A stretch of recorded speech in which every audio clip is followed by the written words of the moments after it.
Bonjour à tous et bienvenue à ce séminaire consacré au prix. Nous allons commencer par l'une des 4 méthodes qu'on a définies dans la vidéo antérieure, la méthode du prix basée sur la demande.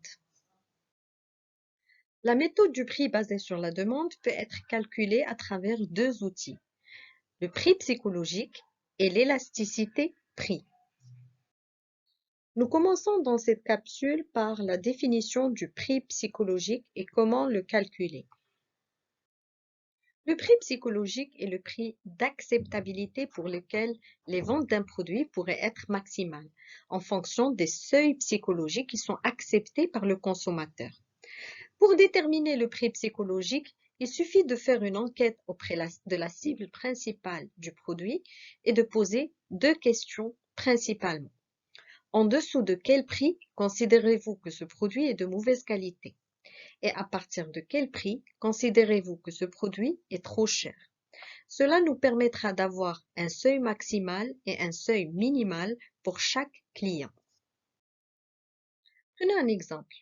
Vous souhaitez mettre sur le marché une nouvelle console de jeu et vous procédez à une enquête auprès de 500 personnes qui correspondent à la cible, qui sont susceptibles d'acheter cette console de jeu. Vous posez bien évidemment 2 questions. En dessous de quel prix considérez-vous que cette console de jeu est de mauvaise qualité? Et à partir de quel prix considérez-vous que cette console de jeu est trop chère? Les réponses collectées doivent être synthétisées dans le tableau suivant.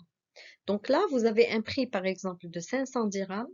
100 personnes ont répondu qu'elle était de mauvaise qualité et 0 ont dit que c'est trop cher. Et ainsi de suite pour les autres prix.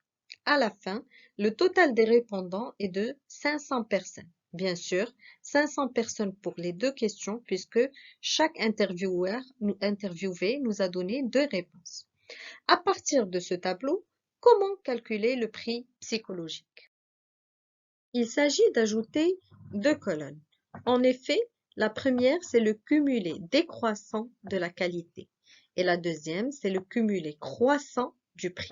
L'idée est de trouver l'intersection entre le décroissant et le croissant pour trouver l'optimum. Donc, dans le décroissant, on commence par le total de l'échantillon, c'est-à-dire 500. Et on diminue au fur et à mesure le nombre de personnes qui ont dit qu'elle était de mauvaise qualité. Donc 500 moins 100, on se retrouve à 400. Et la même opération, 400 moins 220, c'est 180. 180 moins 110, 70. 70, 70, 0, jusqu'à arriver à 0 personne. Pour le prix, nous allons plutôt procéder au cumulé croissant. Cela veut dire qu'on ne commence pas avec 500, mais on commence avec un 0. Et on ajoute le nombre de personnes qui ont choisi un prix de 700 comme étant trop cher. Ça nous donne 80 et la même opération jusqu'à saturer l'échantillon et se retrouver à 500 personnes. Après avoir fait cette opération, nous ajoutons une dernière colonne qui représente le nombre de clients potentiels.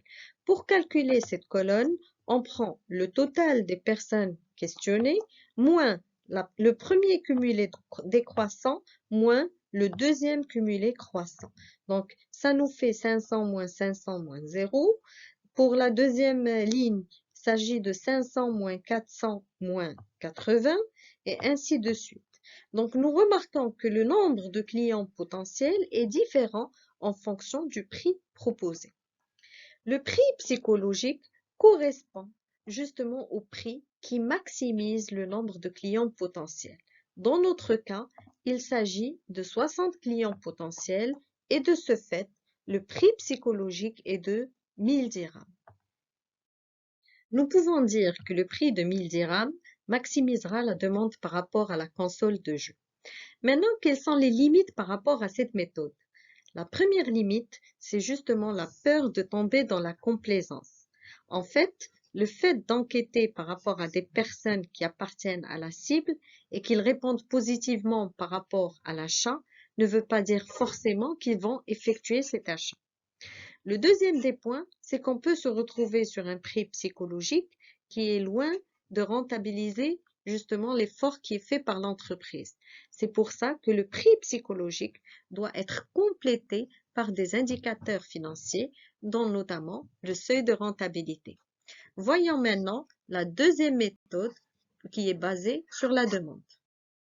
Dans la prochaine capsule, nous allons voir l'élasticité prix qui est basée aussi sur la demande.